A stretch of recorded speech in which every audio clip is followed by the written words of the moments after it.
সুগন্ধি তৈরি ও বিক্রির অভিজাত বিশ্ব বাণিজ্যে ক্রমেই এগিয়ে যাচ্ছেন প্রবাসী বাংলাদেশিরা। মধ্যপ্রাচ্যের পর যুক্তরাষ্ট্রের রীতিমতো হইচই ফেলে দিয়েছে তাদের পণ্য। প্রসিদ্ধ পারফিউম কোম্পানিগুলোর সাথে পাল্লাও দিচ্ছে তা। লন্ডন ঘুরে এসে আরও জানাচ্ছেন কেরামতুল্লাহ বিপ্লব।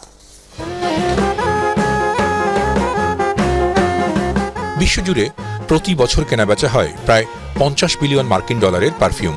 এর বড় উৎপাদক ও ক্রেতা মধ্যপ্রাচ্য, ইউরোপ ও আমেরিকার দেশগুলো।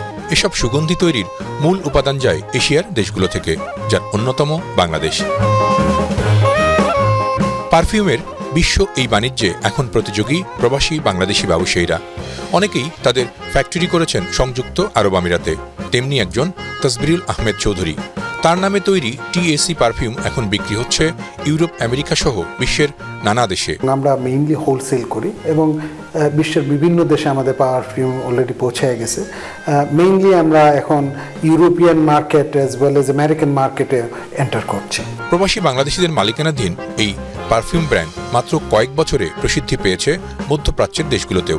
বিশ্বমানের পণ্য হিসেবে যা স্বীকৃতিও পেয়েছে। We produce the finest perfumes in the world and we don't compromise in the materials and we don't compromise in the design or the manufacturing process. সবাই থাকে ওই সিমিলার কানিবাল ব্যবসাতে। We have to think outside of the box.